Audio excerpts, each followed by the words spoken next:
un esquema que se llama flujo uniforme, ¿vale? Flujo uniforme. Entonces, ¿qué pasa con este flujo uniforme? Lo primero, este flujo uniforme es el flujo más sencillo de realizar, ¿vale? Es la simplificación más básica que hay en ingeniería hidráulica, pero aún siendo más básica, para muchos casos es muy aplicable. Y de hecho, para empezar a entender cómo se comportan los fludos de superficie libre, es bastante importante. Este tipo de flujo, digamos que es tan básico, que dentro de su formulación considera tres aspectos. Considera que la pendiente del fondo del canal es igual a la pendiente de la superficie del agua, o de la capa de agua, y que también es la pendiente igual a la línea de energía. Es decir, las tres pendientes son exactamente las mismas. Entonces, en el flujo uniforme, la pendiente de fondo es igual a la pendiente de la línea del agua y es igual a la pendiente de energía o de la línea de energía. Dice, este tipo de flujo se caracteriza porque sus características permanecen constantes en el tiempo y en el espacio. Siempre en hidráulica de canales hay dos variables que hay que analizar. Una es el caudal y la otra es la profundidad del flujo. Caudal o velocidad, ¿vale?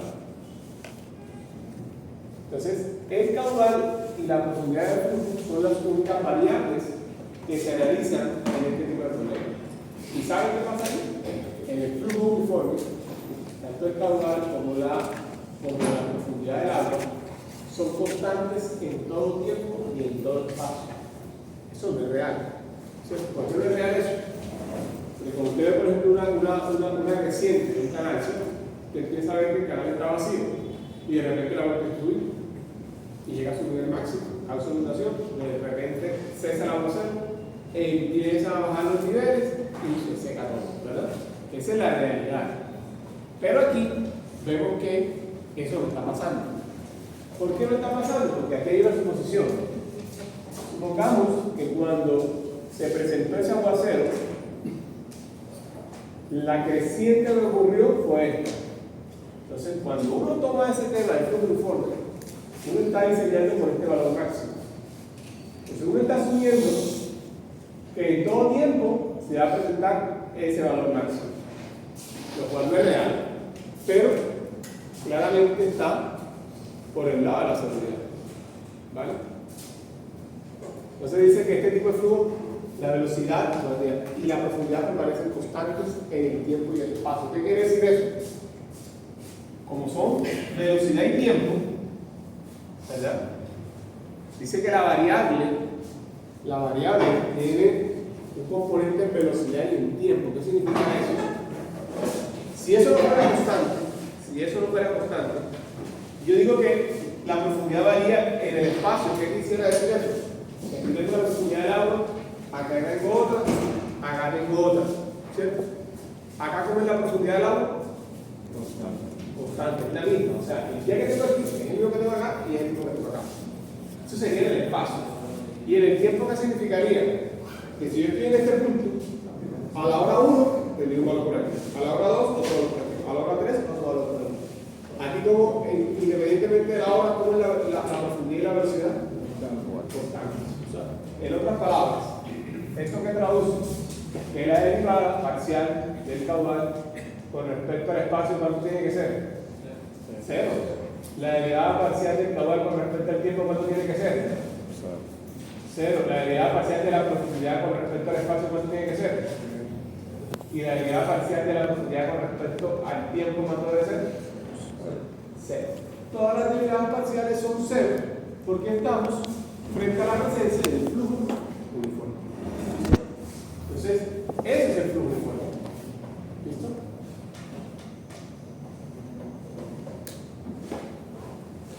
Les decía, flujo uniforme es un flujo permanente.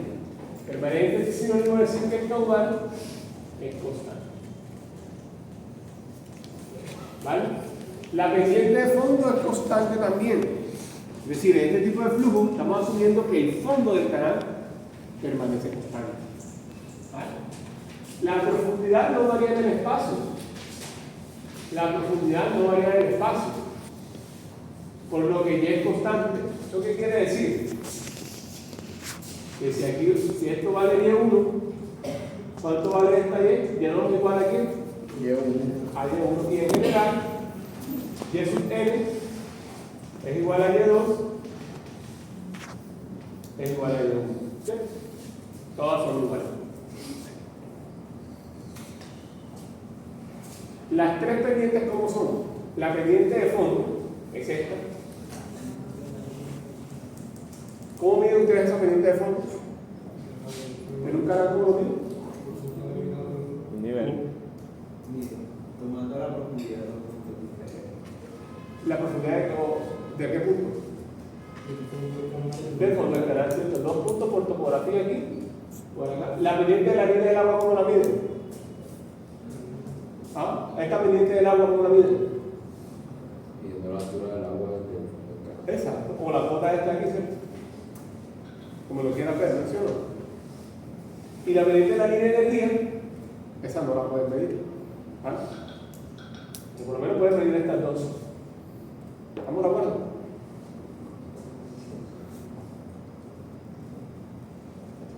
El flujo uniforme tiene una gran limitación. ¿Qué pasa si yo tengo esta situación? Un canal en donde vengo aquí así.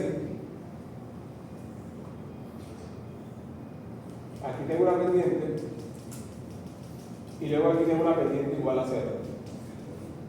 O tengo una pendiente negativa. Pongo aquí una pendiente que es negativa. ¿Sí? Si usted viene con el flujo aquí así y de repente se encuentra con una pendiente de fondo 0, si la pendiente es 0 o negativa, ¿qué pasaría con la pendiente de la línea de energía? Si la pendiente es 0 o la pendiente negativa, ¿qué pasaría con la pendiente de la línea de energía? La línea de energía también sería 0 negativa, porque estamos diciendo que son iguales. Exactamente. ¿Y eso qué significa? ¿Cuál es la importancia de la línea de energía? ¿Qué me marca a mí la línea de energía? ¿Qué pasa si la línea de energía es negativa? ¿Ah? Exacto. O si es 0, significaría que no se mueve. Y si es negativa, que va en sentido contrario. ¿Sí o no? Pero mira cómo yo tengo el canal acá. El flujo viene bajando para acá. ¿Ustedes creen que si esto es horizontal o negativo, el flujo no va a seguir para allá? ¿Ustedes qué piensan? Sí, claro. Si sigue para allá, ¿cierto? El flujo va a seguir para allá. ¿Sí o no? O sea, en otras palabras, el flujo uniforme no es capaz de capturar el movimiento que tiene el agua cuando hay una situación de pendiente negativa o pendiente horizontal. Entonces, la ecuación de flujo uniforme no es válida cuando yo tengo una pendiente horizontal o una pendiente negativa. Ahora bien, ¿qué pasa? Aunque eso sea así, ¿será que para un diseño de un canal nosotros vamos a diseñar una pendiente horizontal o negativa? ¿Ustedes qué piensan? No es lógico, ¿cierto? No es lógico porque acá siempre el objetivo es tener una pendiente así pequeñita. Siempre tenemos que tener pendiente, ¿vale? De hecho, la normatividad colombiana para diseñar canales o para diseñar cualquier tipo de flujo de superficie libre exige una pendiente positiva y hay unos valores mínimos de esa pendiente positiva. Entonces, nunca se les ocurra diseñar un canal con pendiente horizontal o negativo. Una pregunta, no sé si me metí un momento del sentido de los signos que dice que pendiente positiva es siempre se dice Pendiente positiva. Pendiente positiva aquí se refiere a que se favorezca el movimiento del agua. al movimiento del agua. Es decir, si el agua viene aquí así, este es el fondo del canal, y tu agua viene por aquí así, pues esta pendiente es positiva. ¿Por qué? Para el sentido del flujo. Acá pendiente negativa es que no vayas en el sentido del flujo. Es decir, yo vengo aquí así y de repente tengo una pendiente que así. Pues el agua le toca hacer algo como que así y hacer algo así. ¿Esta pendiente cómo es? Negativa.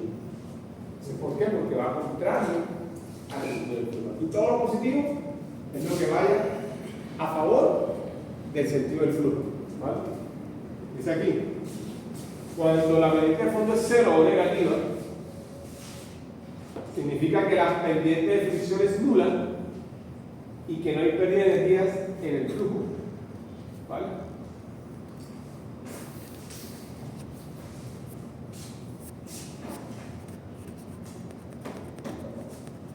Dice aquí, flujo uniforme. Este tipo de flujo raramente se presenta en la realidad. ¿Vale? Eso es verdad. El flujo uniforme no es que se nos vaya a presentar en la realidad. De hecho, ningún flujo en la realidad es uniforme. Sin embargo, hay muchas obras que sí vamos a diseñar con base en ese concepto. De hecho, prácticamente la normatividad nos deja que las obras pequeñas de menor importancia las podamos diseñar incluso con flujo uniforme. Ese flujo uniforme sirve para varias cosas. Primero, dice aquí, determinar las pérdidas de energía. ¿Vale? Es decir, ¿qué quiere decir eso? Determinar las pérdidas de energía. Eso quiere decir que esta línea de energía que está aquí genera unas pérdidas, ¿cierto? Genera unas pérdidas de energía. Si esto vale L entre el punto 1 y 2, entre este punto 1 y 2, y estas son las pérdidas de energía, y esta longitud vale L, fíjense que si yo conozco la longitud entre tramos y conozco cuál es esta pendiente de energía, yo sé que esa pérdida de energía vale ¿cuánto? La pendiente de la línea de energía ¿por quién? ¿Ah? Por L, ¿cierto? Entonces fíjense que si yo conozco la pendiente de energía y conozco la longitud del canal, yo puedo saber cuál es la energía que está gastando o que está perdiendo ese canal por culpa de la fricción que se genera aquí en el fondo. Aquí hay una fricción que se genera. Si yo conozco esa fricción, puedo saber exactamente cuál es esa pendiente. Fíjense esto. ¿Cuál es la única situación en donde se presenta un flujo uniforme? O en teoría como un flujo uniforme. Es que yo no le ponga ninguna restricción al agua. Tengo una pendiente, supongamos, infinita, la misma pendiente infinita. Y no pongo nada, ninguna estructura, no han el canal, no le hago nada. ¿Vale? Si yo teorizo eso así, fíjense aquí, esta zona de aquí tiende a tener flujo uniforme. Tiende a tener flujo uniforme. Entonces, para que exista el flujo uniforme, no se debe tener ningún obstáculo que impida el desarrollo normal de ese flujo. ¿Vale? ¿Qué es contrario al flujo uniforme? El flujo variado. Miren esta forma. Aquí yo tengo, mientras que aquí Y1 es igual a Y2 igual a Y sub n, acá todas estas alturas son distintas. Esta Y1 es distinta a esta Y2, es distinta a esta Y sub n. ¿Cierto? Si yo dejo que el canal se desarrolle completamente, dejo que esta zona se desarrolle como un flujo uniforme. Se puede desarrollar perfectamente ese flujo. ¿Verdad? Entonces, ¿para qué sirve este flujo uniforme? Uno, dijimos, determinar las pérdidas de energía. Dos, también sirve de apoyo para analizar el flujo variado. ¿Vale? Que lo vamos a ver con mucho detenimiento aquí. Pero también me va a servir, me va a dar los principios básicos para poder determinar esta variación del nivel del agua. Por eso ya lo veremos más adelante. Bueno.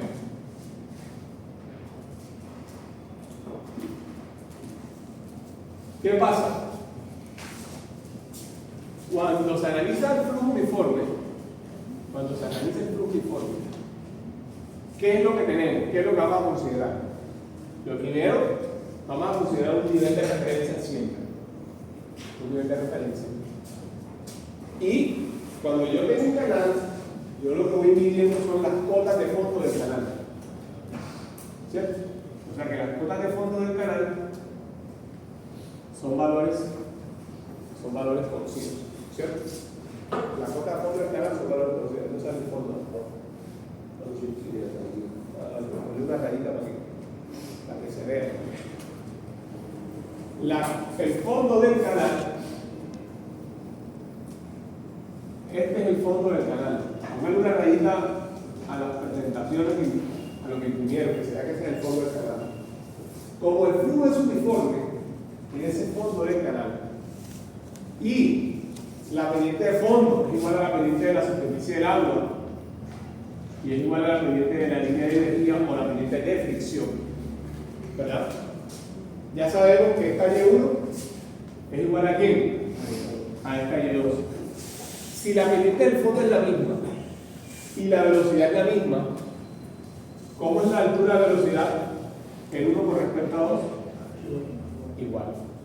Como la altura de velocidad es la misma, ¿cierto? Como la altura de velocidad es la misma, todas estas líneas, ¿cómo son? La pendiente de fondo, la superficie del agua y la línea de energía, ¿cómo son estas tres líneas? Son paralelas a las tres líneas. Y además de eso, las líneas de corriente, si ustedes miran su mecánica de fluido, también son paralelas. ¿Verdad? La línea de corriente es esta línea que describe la trayectoria del flujo. También son paralelas. ¿Cuáles son las suposiciones básicas del flujo uniforme? Son esas tres que aparecen ahí. Primero, líneas de corriente paralelas. Segundo, distribución hidroestática de presiones. Es decir, que si esto vale Y1, ¿cuánto vale la presión en el fondo? ¿Ah? ¿Cuánto? La presión sería máxima. La presión en el fondo sería máxima. Ajá. ¿Y cuánto vale? Si esto vale Y1. Y1 por el peso específico del agua, ¿cierto? ¿Y cuánto vale el peso específico del agua? 9.810 metros cúbicos. Y pérdida de energía constante, ¿verdad? Pérdida de energía constante. ¿Listo? ¿Cuál es la energía total aquí? La energía total en este punto es H, que es todo esto que está aquí. Esto que está aquí vale H. H es la energía total. ¿Vale? Esa energía es constante, ¿verdad? Y hay una pérdida de energía que vale H sub F, que es la pendiente de fricción por la longitud.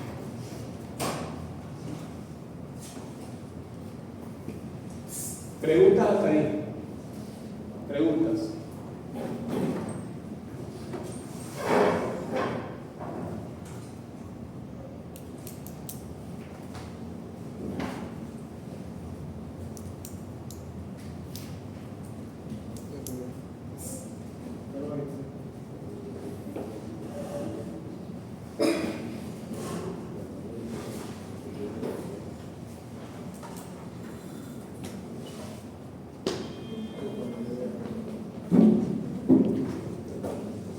Preguntas.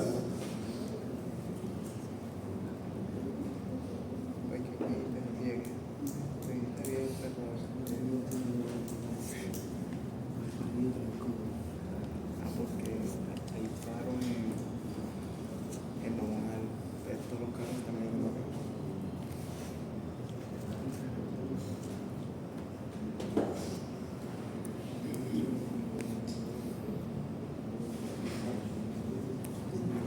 Preguntas hasta ahí. ¿Qué dudas tiene al respecto? Profe, las presiones hidrostáticas, o sea, la H, ¿cuál es el nivel de referencia de la energía? Sí, la presión hidrostática va desde el fondo, Ah, de fondo. desde el fondo del canal hasta la línea del agua. O sea, si tú te metes aquí, te pones aquí, la presión que tú aguantas está con base en la altura.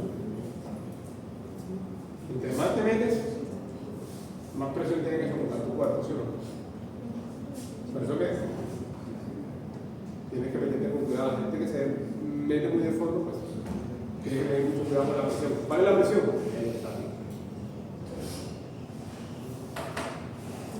Bueno, vamos a demostrar de dónde sale y cuál es la ecuación de flujo uniforme que se utiliza para analizar las cosas. Entonces, lo primero es, como el flujo es uniforme, ¿cierto? Esta profundidad Y1 es igual a esta Y2, ¿cierto? Y vamos a analizar un pequeño volumen de control. A este volumen de control se va a tener un diferencial de él. Vamos a analizar todas las fuerzas que intervienen en ese volumen de control. Y todos lo enseñaron, ¿cierto? Con la física mecánica, que la sumatoria de fuerzas es igual a ¿qué? La sumatoria de fuerzas. Masa por aceleración, ¿cierto? Si la velocidad aquí en 1 es igual que la velocidad en 2, ¿el flujo se acelera o no se acelera? Se acelera, porque estamos diciendo que ¿cómo es la velocidad? Es constante. Si la velocidad es constante, la aceleración es 0. Luego entonces, todo esto, por culpa de la aceleración, se vuelve ¿qué? 0. Porque si hay masa, ¿sí o no? ¿Cuál es la masa? ¿Cuál sería la masa ahí?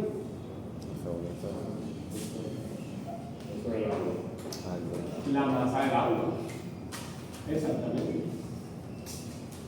La masa está, pero el cambio en la velocidad es nulo.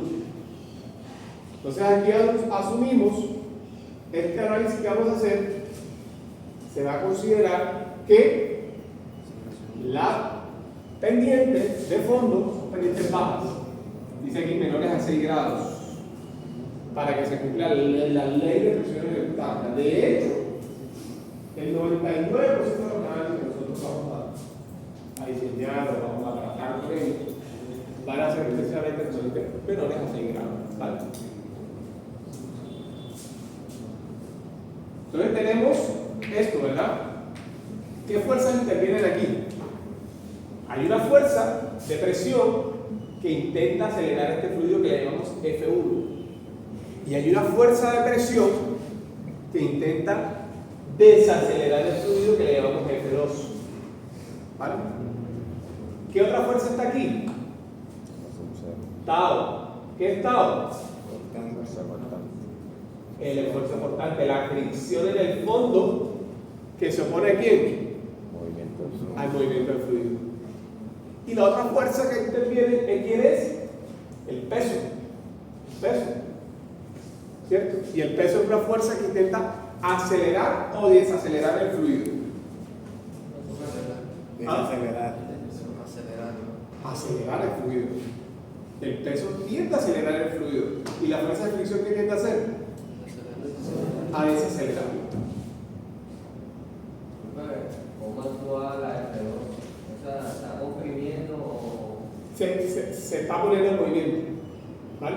Es una fuerza de presión que se opone al movimiento.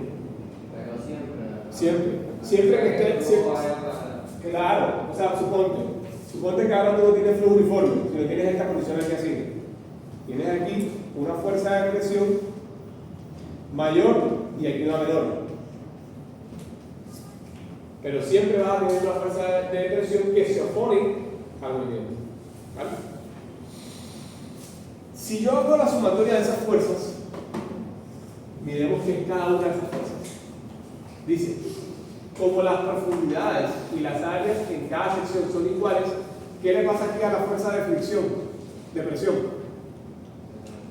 Se cancelan, porque esas fuerzas son fuerzas hidrostáticas, ¿cierto? ¿Se acuerdan de su hidrostática? Esta fuerza de fricción 1, según la hidrostática, ¿qué es igual? F2. Si esto vale Y1, ¿a qué es igual esa fuerza? ¿Se acuerdan que era el volumen de la distribución de presiones? ¿Cuál era ese volumen? Supongamos que el canal es rectangular. Para un canal rectangular, ¿qué teníamos ahí? Si esto vale B, el ancho del canal, ese prisma, ¿cuánto valdría? Base por altura entre 2, el área de este triángulo, que sería, ¿cuánto es la base? Y1, la altura por la base, ¿cuánto es la base? Gamma sobre 2 por D. O sea que la fuerza 1 terminaba siendo un medio del peso específico por Y1 cuadrado.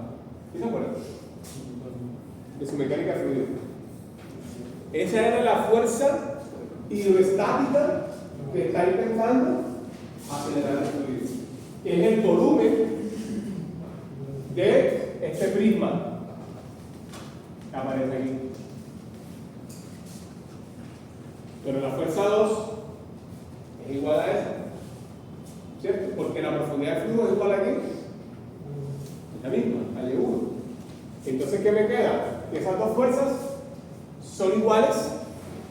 Las dos fuerzas son iguales y contrarias, o sea, se cancelan. ¿Cierto? Se cancelan.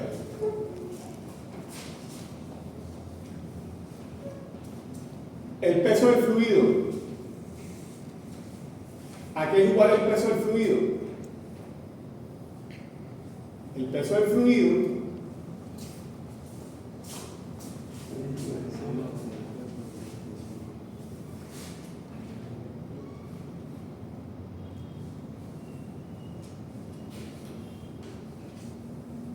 densidad que es igual a masa sobre quién? Sobre el volumen, ¿cierto? Aquí esto que está aquí, ¿quién es? Este es el volumen. Si yo multiplico el volumen por el peso específico, ¿qué obtengo? El peso del fluido, ¿cierto? Pongamos. Esto que está aquí es el volumen. Y esto que está aquí es el peso específico. ¿Cuál es ese volumen? ¿Cuál es ese volumen? El volumen de control, que sería ¿quién? El área mojada por el El área mojada por quién? Por el de X, ¿cierto? Si yo tengo el área mojada, si yo saco el área mojada de la sección, ¿sí o no? Si esto sería el área mojada aquí, si yo multiplico esa área, que es la misma, por eso tendría que haber llegado, si yo multiplico esa área mojada de esa sección, que es la misma que acá, la multiplico por el de X, obtengo el volumen, ¿cierto? Si ahora aplico la sumatoria de fuerzas en el sentido X, ¿qué sucede? El peso lo multiplico por el seno de la revolución para la componente en X, menos el peso sería la única positiva y la única negativa sería el esfuerzo portante, porque entre 1 y entre 2, ¿qué le pasó? Se cancela. Entonces me quedan nada más estas dos fuerzas. Es cuando el flujo es uniforme. Y este esfuerzo portante, ¿a qué es igual? La fuerza que es igual, esfuerzo por un área, ¿cierto? Por un área. El área que estás ejerciendo fricción. ¿Cuál es el área que ejerce fricción? Claro. El perímetro mojado por el de X. ¿Por qué? Supongamos que el canal está fluyendo en este sentido. Supongamos que el canal está fluyendo en este sentido. ¿Qué se opone a ese movimiento? La fricción. La fricción y todo el canal. Y todo esto del canal. ¿Cierto? Entonces, si este es mi volumen de control de aquí hasta aquí, ¿esta longitud cuánto es? De X. Si yo multiplico de X por el perímetro mojado, ¿qué obtengo? Todo el área que está ejerciendo ¿qué? La fricción. Entonces, claro, es como si yo cogiera esto, si este es el canal, yo lo abro aquí así, todo esto es lo que realmente está ejerciendo la fricción. ¿Sí lo ven? Entonces, cuando el flujo intenta moverse, esto aquí, las paredes del canal se oponen, el fondo se opone, la otra pared se opone. Entonces, en otras palabras, el perímetro mojado por el diferencial de X me da ¿qué? El área que ejerce ¿quién? La fricción. ¿Sí o no? Me da el área que ejerce la fricción. Entonces,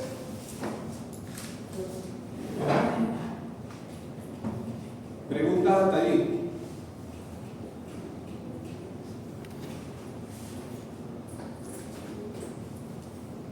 Preguntas hasta allí.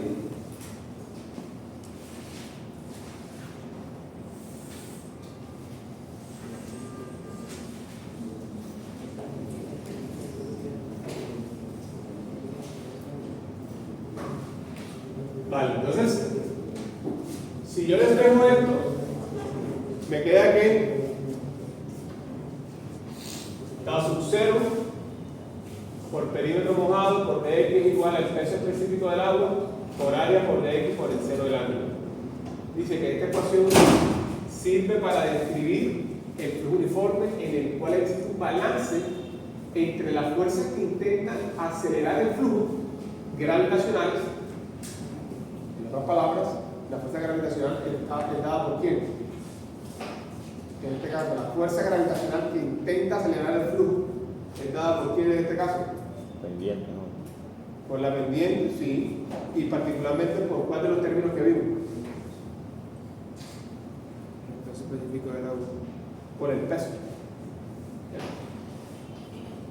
Y las que tratan de frenarlo, las viscosas. ¿Vale? Si yo trabajo sobre esa ecuación y además dice aquí, es claro que de Y va a ser de X por el cero del ángulo. Si yo reemplazo eso en esta ecuación, aquí, me queda que el esfuerzo constante es peso específico por área sobre perímetro por dy sobre dx. Área sobre perímetro aquí es igual Radio hidráulico. al radio hidráulico. Y dy sobre dx es igual a quién? A la pendiente de quién. ¿De qué? No el canal, bueno, sí el canal, pero exactamente de y de x. De la superficie libre. Aquí sería pendiente del agua. Exactamente, es lo mismo. Pero para ser un poco más, para ser más estricto, termina siendo eso. Lo que pasa es que después del supuesto queda lo mismo. ¿Vale? Pero si yo complejizo más la cosa, puede que no dé lo mismo. ¿Sí? Entonces, esa ecuación clásica de la hidráulica, me dice lo que es el esfuerzo cortante en el canal. Y esa ecuación es muy importante porque, entre otras, cuando nosotros diseñamos un canal, por ejemplo, la normatividad nos empieza a exigir valores mínimos de este esfuerzo cortante. La normatividad nos exige valores mínimos de este esfuerzo cortante. Imaginémonos que estamos en un alcantarillado. ¿Vale? Imaginemos que estamos en un alcantarillado. Y en ese alcantarillado ustedes saben que la gente tira todo al alcantarillado. Papel higiénico, toallita, mejor dicho. Si no existe una fuerza cortante mínima, todo ese material sólido se quedaría allí depositado. Con el tiempo haría que todo se tape. Entonces, nosotros siempre cuando diseñamos nuestras estructuras, vamos a dejar un valor mínimo de esfuerzo cortante que garantice también la capacidad de autolimpieza del propio material. ¿Vale? Entonces, ¿de dónde salió toda esta expresión? ¿Del flujo qué? Uniforme. El flujo uniforme nos está describiendo cómo se comporta ese esfuerzo cortante. ¿Vale? Preguntas hasta ahí.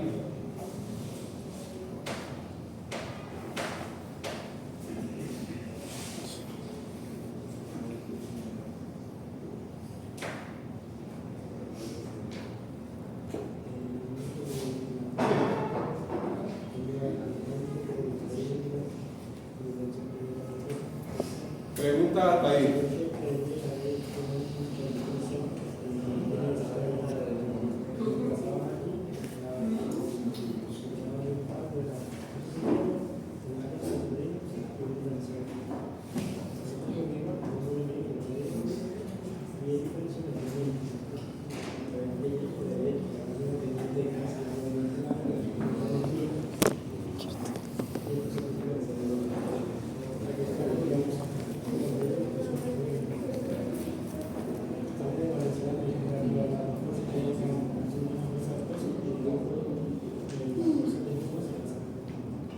Preguntas, chicos.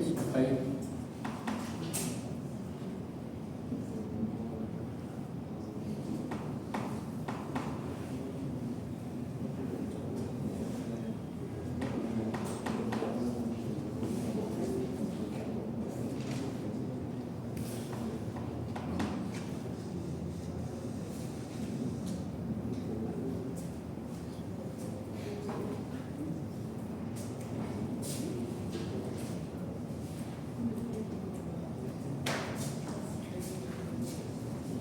Preguntas.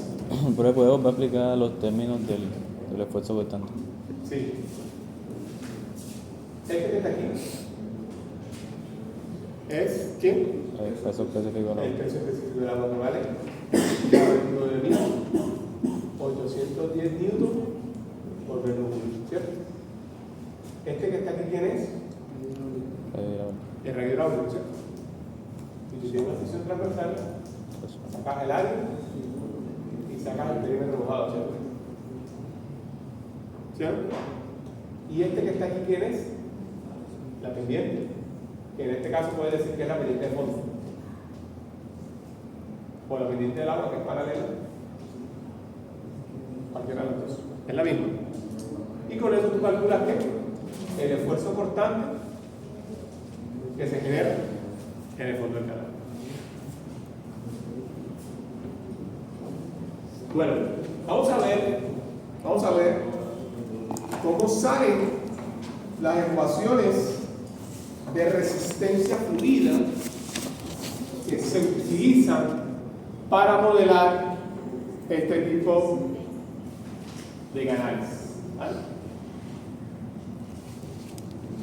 Y la primera ecuación de resistencia fluida que se utiliza para modelar canales con flujo uniforme se llama la ecuación de Jesse. El señor Jesse era un ingeniero francés. Y miren, esa ecuación es de 1897. Más o menos estamos hablando de ¿qué? 125 años. ¿Cierto? 128 años. O sea, adivinen que cuando se diseñó el río Sena, ¿con qué ecuación se diseñó? Con esta ecuación que está ahí. El río Sena, en París, se diseñó con esta ecuación. 1897. ¿Vale? O sea que la hidráulica de canales, ya con esto, por lo menos viene de hace unos 128 años. Más o menos. Estamos hablando de una ciencia que tampoco es tan vieja. ¿Cierto? 128 años. Es vieja. La hidráulica es vieja, pero no tan vieja. ¿Vale? El señor Jesse se dio cuenta que analizar flujo en canales era un tema bastante complejo, la verdad, y que involucraba los conceptos de capa líquida y de flujo turbulento. ¿Vale? Claro, una tubería es más sencillo porque no está confinado, pero imagínate ahora superficie libre, más difícil. Entonces él dijo, bueno, él demuestra que el esfuerzo cortante vale esto, esfuerzo específico, por radio, por eso. Él demuestra esa parte, él empieza desde por ahí. Pero él también se da cuenta de que ese esfuerzo constante depende de la interacción entre la capa libre y el tipo de flujo turbulento que hay. Y él, esa parte la analiza como, de manera indirecta, densidad por la altura de velocidad, por una función que él no sabía describir muy bien. Esto es una función. Esto es una función, ¿vale? Una función que dependía de quién? De R. ¿Qué es R? ¿Ah? Reynolds. También dependía de quién? De R. ¿Quién era R? ¿Y a su vez quién es? Flugosidad. Entonces él tiene e igual a estas dos expresiones. Y él tiene que la velocidad vale gravedad por radio, por pendiente de fondo, por una función que él no conocía, por una función que él no lograba conocer muy bien el señor Antoine Jessie. ¿Vale? Él estaba intentando buscar cómo podía analizar flujos a superficie libre. Y el señor Jessie, ¿qué fue lo que hizo al final? Como él no sabía qué era esto, pues le tomaba determinación, pero esto sabemos que depende del reino de caso S, ¿cierto? O sea, caso S es sinónimo de quién? Pues lo mismo que era caso S, que era la velocidad absoluta. Que era la fricción, pero físicamente que es ¿el promedio de qué? Del fondo, ¿cierto? El fondo está consumiendo el canal, ¿cierto? Todas esas ondulaciones que tiene la construcción que se hizo entre el canal o el promedio, ¿cierto? O sea que esta función depende de caso S. Tiene una rugosidad indefinida. Entonces el señor Jessie, ¿qué le dijo a todo este término de aquí? A todo este término de aquí, ¿qué hizo él? Él vino y dijo, bueno, acá tengo R y S raíces. Y la otra raíz, gravedad, por esa función, le llamó el C.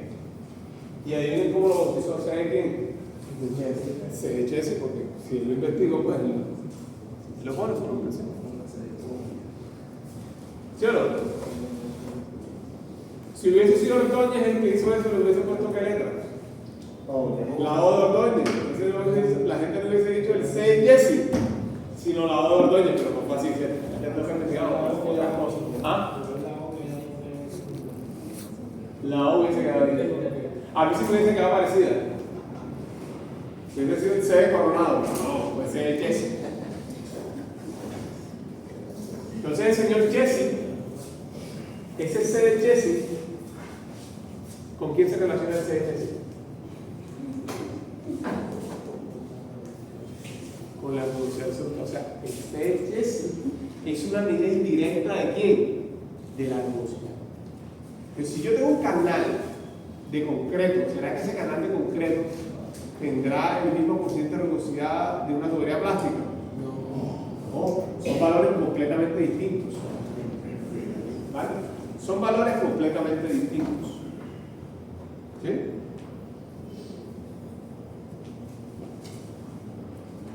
Son valores muy distintos. Profe, esa V es de velocidad. ¿Ah? Esa V es de velocidad. Esa V es de velocidad. Velocidad del flujo, eso es muy bueno lo que me acabas de decir. Miremos esta parte de lo que él acaba de decir. Y gracias por hacerme la aclaración. En un canal a superficie libre, si esta es la línea del agua, la velocidad del canal, y de hecho es velocidad promedio del canal, ¿vale? La velocidad promedio del canal, ¿cómo la puedo obtener? Con un C de Jessie, que depende de quién. Es un tipo de rugosidad. Ahora, ese C de Jessie, el caso de ese yo lo puedo medir. ¿Ustedes qué piensan? Yo puedo medir la rugosidad absoluta de un canal. El caso es. ¿Ah? ¿Cómo? Sí, el caso ese yo no lo puedo medir. No. ¿Ah? No del todo. Yo digo que eso se calcula más que se mide. Ay, cuando yo le hice esa pregunta del quiz a ustedes, me salvaron esa pregunta del quiz. ¿Ah? Acuérdense que el caso ese que era. No he revisado los juicios. Espero que las haya ido bien. El caso ese son todas las ondulaciones que presentó, que construyó Paxco o Flow-Time cuando construyó su tubería. Entonces son todas estas alturitas, todas estas irregularidades promedio que tiene la superficie de la tubería o el canal. Eso es muy pequeño. Si este es el canal y viene alguno de ustedes y construye el fondo del canal y lo deja así todo feo, y viene el otro y dice, le tiene la mala, te voy ahora a demandar porque tiene un caso ese muy grande. ¿Sí? Son todas las irregularidades del fondo que ejerce fricción. Eso lo puedo medir yo. Físicamente. ¿Sí? Físicamente. Con láser. ¿Ah? Un barrido láser. ¿Por qué? Barrido láser. Un barrido láser. O un barrido. Barrido láser. No, ¿qué es barrido láser? Láser. Ah, un barrido láser. Oh, bueno. ¿Podría ser ese tipo de técnica? Claro que sí. Pero eso Sí, normalmente, claro. O un microscopio. También. pero eso normalmente lo da el fabricante, porque es muy Ah, complicado. porque como lo mío por ahí. Claro.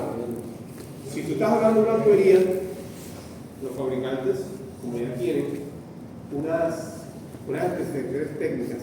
No, pero si es un canal que tú le echas en concreto a lo mal, que más o Pero de menos concreto el no fabricante puede te va a dar.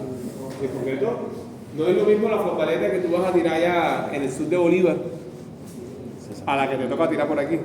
¿Dónde la vas a tirar mejor tú? Ahí, acá. Aquí, porque tú no vas a dar papaya, ¿cierto? Entonces allá, como nadie te ve, tú te descuidas más, que no debería ser. Pero te descuidas más aquí, más pendiente. Claro. Hay que hacer. Entonces, ¿quién tendrá caso de ese mayor en esa situación? La gente que está en el sur de Bolívar. ¿Sí o no? Pero yo puedo medir el caso ese. No, Claro que lo puedo medir. de hecho. ¿Ah? Como dice él, con un barrido láser, con un microscopio. Pero, o sea, Ah, bueno. Físicamente sí lo puedo medir. Sí, que es microscópico, que es muy pequeño. Claro que tiene que ser pequeño, porque el caso ese, ¿con quién lo comparábamos? Con la subcapa laminar. Con la subcapa laminar viscosa, que era una cosa donde se presentaba el flujo laminar dentro del flujo turbulento. Una cosa extremadamente como pequeña. ¿Pero la puedo medir? Sí, pero muy pequeño. ¿Sí o no? Muy pequeño, pero la puedo medir. Este C lo puedo medir. ¿De qué dependía ese C? No depende del caso ese.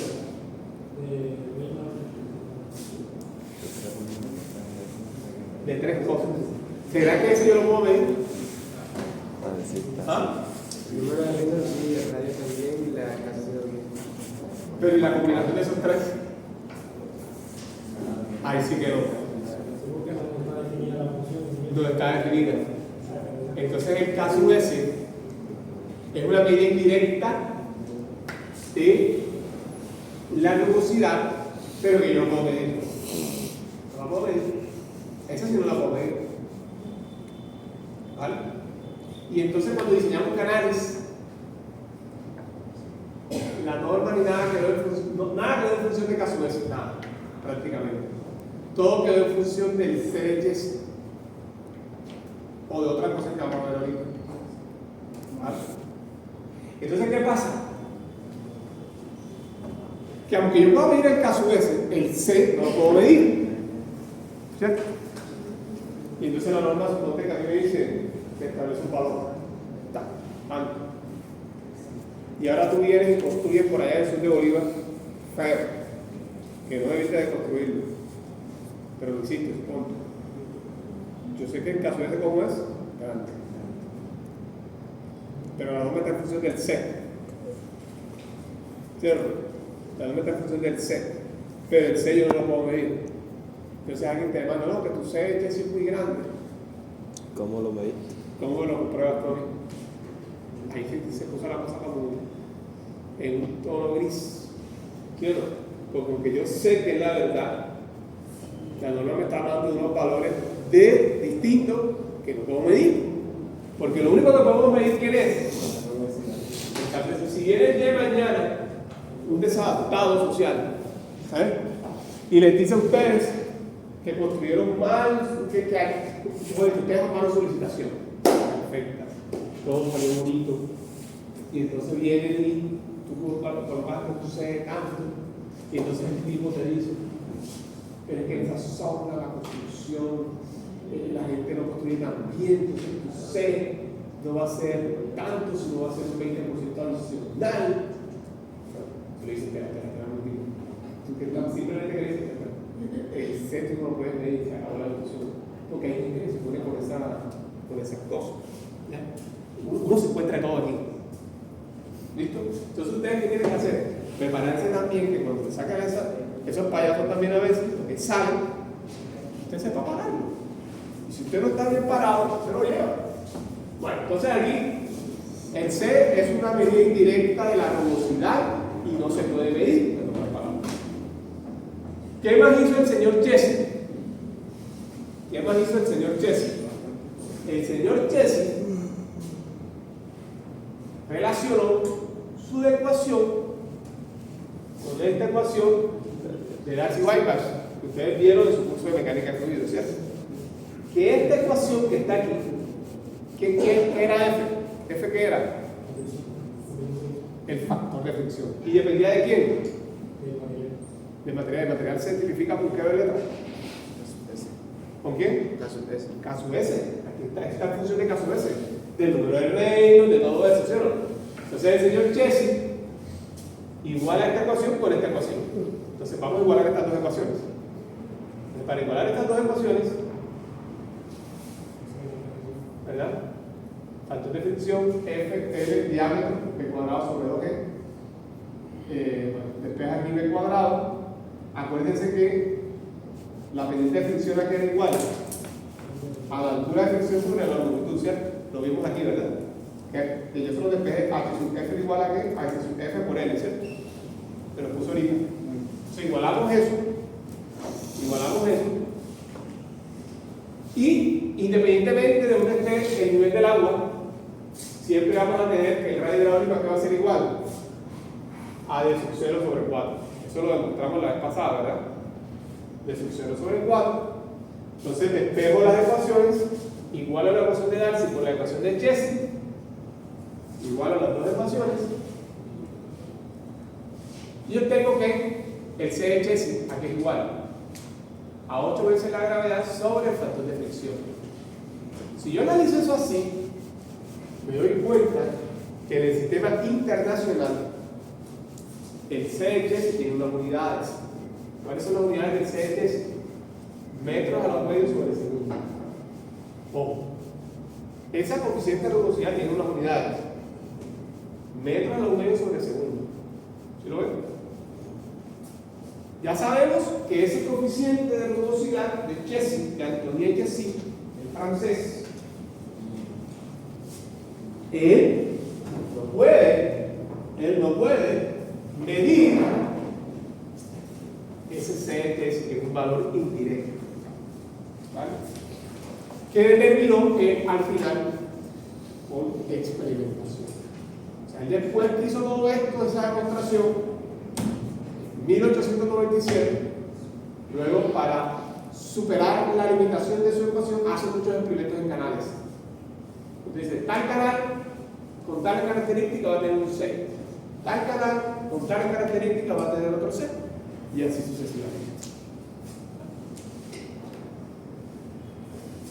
Y entonces, lo último que se hizo aquí fue, ustedes saben que para flujo turbulento, el factor de fricción se calcula con esa ecuación que está ahí, ¿verdad? ¿Cómo se llama esa ecuación? Esa ecuación que aparece en pantalla, ¿cómo se llama? ¿La ecuación de quién?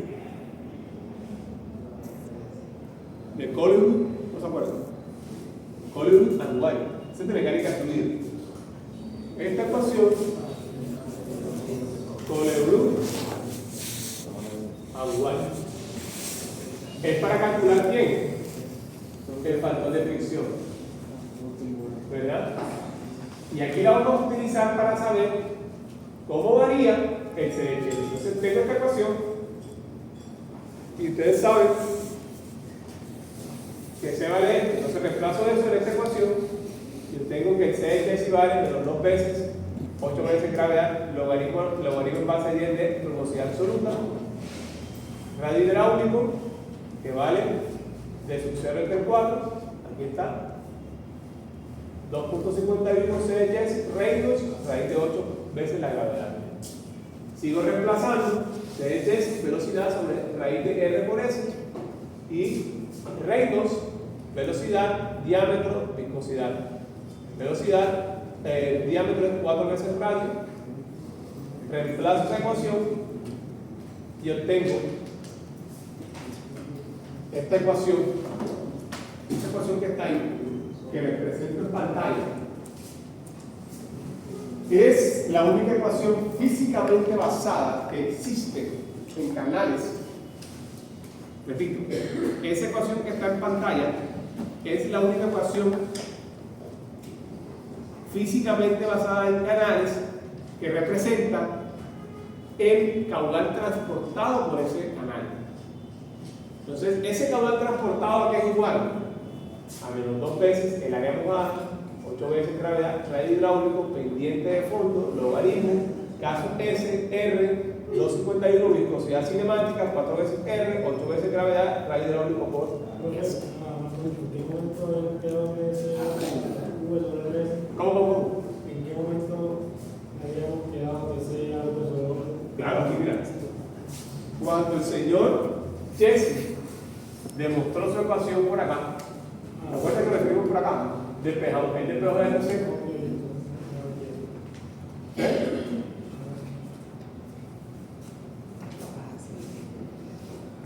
Entonces esa ecuación, ¿qué particularidades tiene esa ecuación?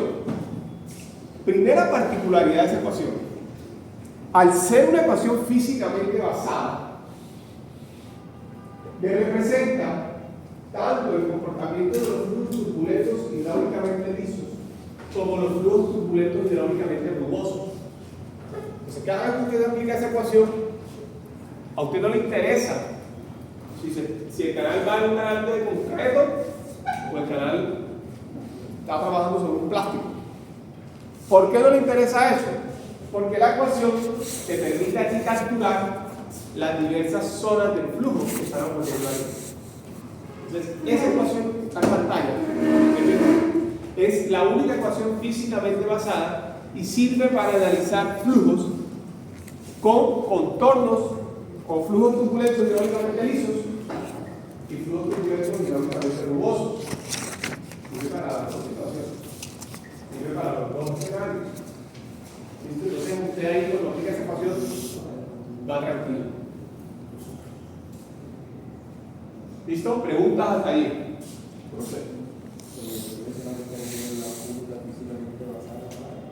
Para calcular flujos hidráulicamente lisos y rugosos. Sirve para las dos situaciones. ¿Se acuerdan lo que vimos en la clase pasada? Había una serie de situaciones. Esta sirve para las dos situaciones. El caso S, obviamente, ¿de dónde lo obtenemos? Ya dijeron, ¿cierto? Si tengo una tubería plástica, ¿quién me da el caso S? El fabricante. Y si es concreto, qué cosa tan complicada. Se complica mucho. ¿Cómo yo sé? ¿Cómo yo sé que tú construyes mejor que yo? ¿Cuánto te asocia a ti el caso S? ¿Cuánto me asocia a mí? Es difícil. Toca mandarse un estudio láser, como dijo ya el compañero. ¿Sí o no? Un escáner láser. La norma, de todas maneras, te da unos valores de referencia. ¿Vale? Entonces, por ejemplo, la norma te dice, o esto que está aquí, que es el RAS, pero van a ver con más detalle más adelante de curso de acueducto y alcantarillado. El RAS es el reglamento del sector de agua potable y saneamiento básico. Te dice, por ejemplo, si tu tubería es de concreto, ¿dónde está aquí el concreto? ¿Dónde está? Aquí. Aspecto cemento, por ejemplo. 0.08, 0.10. ¿Ya? Tubería de concreto. 0.3, 0.8 milímetros. Te da unos valores de referencia. Entonces la normatividad te da unos valores de referencia. ¿Y tú qué haces? Si construyes por allá por el sur de Bolívar, te irás más hacia arriba, ¿cierto? Y si construyes por acá, tampoco te vayas abajo, de la mitad, ¿cierto? Porque tampoco es que seamos tan fluidos. Si es en la China, el mínimo. ¿Ah? Si es en la China, el mínimo. ¿Cómo? Si es en la China, el mínimo. Si es en la China, es mínimo, ¿sí o no? Ahí sí. ¿Vale? Entonces, de todas maneras, esos valores de rugosidad absoluta es una referencia, ¿cierto? Es una referencia. Bueno, para terminar hoy, como en la humanidad tenemos dos tendencias, o anteriormente teníamos dos tendencias, la tendencia americana y la tendencia europea, pues Chessy, que era francés, era europeo, y los americanos no se quedaron atrás. Entonces, el señor Manning, americano, Robert Manning, al mismo tiempo, más o menos por ahí los mismos años que Chessy trabajaba en Europa, pues él trabajaba en Estados Unidos. Y se ideó una ecuación. Pero la ecuación que se crea en Manning no tiene una demostración como la tenía Chessy. O sea, el Chessy, por lo menos hizo el esfuerzo de conocer los términos, derivadas, este fue más pragmático. Este cogió, hizo un ajuste como de mínimos cuadrados, más o menos, con base en muchos experimentos, y ¡pum! Determinó que la velocidad era 1 sobre el n de quién? De Manning, porque era su nombre. Radio a 2 tercios es a los medios. Fíjense la única diferencia. El radio en la ecuación de Chessy está elevado a cuánto? A un tercio. ¿Ah? A A los medios. Y aquí está el cuarto. la A la 2 tercios. ¿Sí o no? Y el n es el n de Manning. Si yo comparo la ecuación de Chessy y de Manning, me doy cuenta que el n de Manning tiene que unidades. Segundos sobre el n a la 2 tercios. Esta ecuación, aunque es más, no tiene un principio de fondo físico, es más empírica, terminó siendo mucho más práctica. ¿Vale? Y de hecho, la usamos mucho más. Tiene una limitación la ecuación, una sola limitación. La ecuación no es capaz de seguir el comportamiento de los fluidos turbulentos hidráulicamente lisos. O sea que la ecuación de Manning es muy buena para los fluidos turbulentos hidráulicamente rugosos. ¿Vale? Muy buena para eso. Pero no sigue el comportamiento de los fluidos turbulentos hidráulicamente lisos. ¿Listo? No sigue. Entonces, si yo estoy analizando una tubería de plástico, ¿será que puedo utilizar Manning? No. Pero si ahora estoy construyendo un canal en Cartagena o en el sur de Bolívar, ¿será que puedo usar Manning? Sí.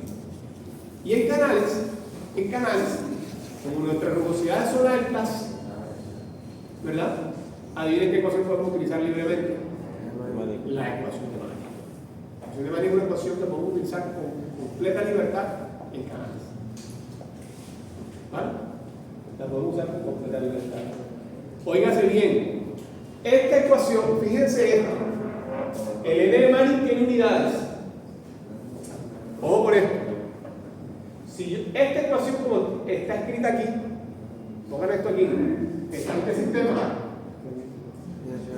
métrico internacional de medidas.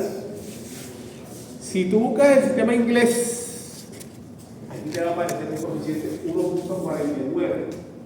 Pero yo no traigo esos coeficientes aquí porque nosotros aquí, ¿qué sistema usamos? Sistema internacional, ¿cierto? Entonces, ojo, si tú buscas el libro de 20 Show, te va a aparecer la ecuación por aquí, un valor de 1.49. Ya tú sabes que ese, bueno, si te gustan las unidades del sistema inglés, úsalas. Yo no tengo ningún problema. Pero si las usas, mete todo en ese sistema. Entonces, cuidadito, que se equivocan con las ecuaciones. ¿Podría repetir por qué la ecuación de Manning se utiliza mejor para canales que la Sí. ecuación de Chessy? No, la ecuación de Chessy tú la puedes usar tanto para tuberías plásticas como para canales en concreto, porque la ecuación de Chesney es una ecuación basada en la física que te permite reproducir el comportamiento de los flujos con contornos o con rugosidades lisas y con contornos o rugosidades rugosas, ¿vale? La ecuación de Manning solamente es una ecuación empírica y solamente te permite a ti modelar flujos con rugosidad rugosa, es decir, canales de concreto, por ejemplo, ¿vale? O canales con mucha rugosidad. Pero si ya el material es liso, ella ya empieza a coger un poco. Pero tendría más efectividad que la de Jesse en ese tipo. No, bueno, ya lo veremos. Pero en principio, tú puedes utilizar para un canal con contorno rugoso las dos ecuaciones, ¿vale? Sin problema. ¿Listo? Nadie te puede separar. Ojo con esto. Acuérdense que no se les olvide la ecuación de Manning que estamos presentando en este salón y todo lo que vamos a ver en este curso está en el Sistema Internacional. Si ustedes se dan un libro de inglés, van a aparecer unos coeficientes por aquí, pero es ¿por qué? Para hacer la conversión de unidades.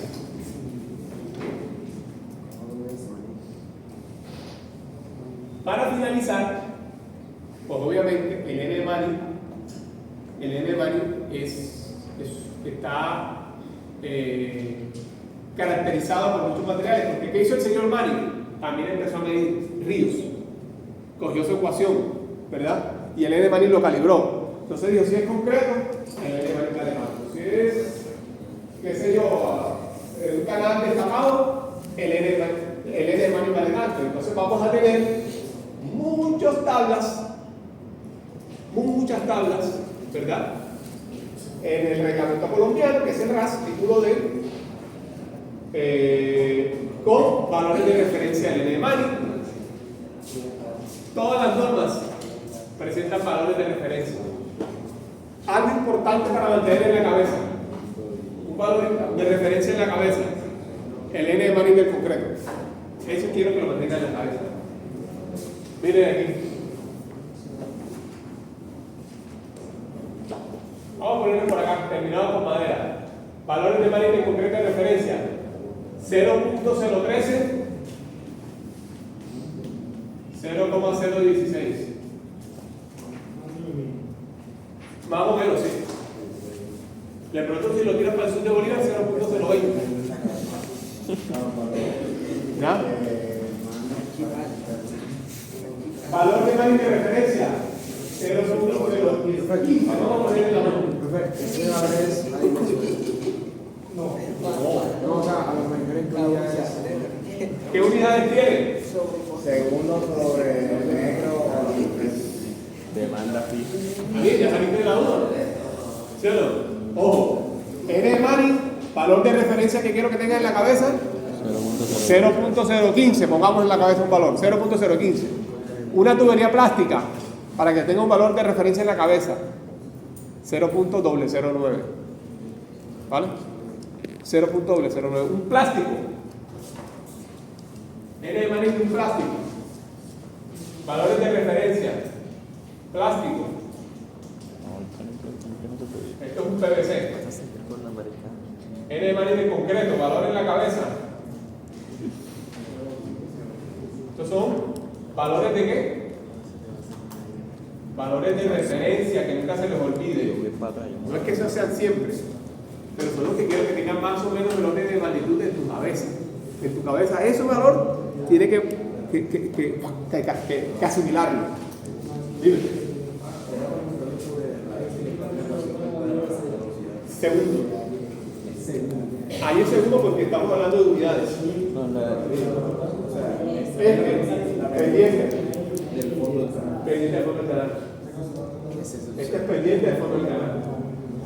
N de Manning, mira, velocidad del flujo. Muy buena la pregunta. Velocidad del flujo. Ojo con esto, velocidad del flujo. N de Manning, radio hidráulico y pendiente del fondo del canal. ¿Por qué no le ponen el apellido ahí? ¿Cómo? No le ponen el sub 0 o el sub W. ¿Por qué no le ponen el sub 0? La velocidad del flujo. Ya, porque aquí termina siendo la misma. Por eso. Pero sea con radio hidráulico y... Pendiente de fondo.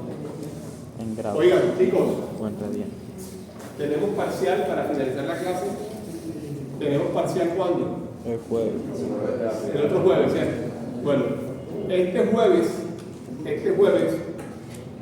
me toca hacer el lanzamiento de un libro, ¿vale? Que no es a las 8 de la mañana. Entonces este jueves vamos a estar todos de 7 a 7:50 para dar por lo menos una hora de clase, hacer un par de ejercicios. El martes me toca hacer otro ejercicio para que tengamos material para el parcial el otro jueves. ¿Listo? Entonces este jueves todo el mundo aquí, o sea, el jueves arranco la clase a las 7 en punto, ¿vale? Para no perder ni un minuto para después ver el lanzamiento del libro, ¿vale? Que me toca estar allá. Así chicos, nos vemos el jueves.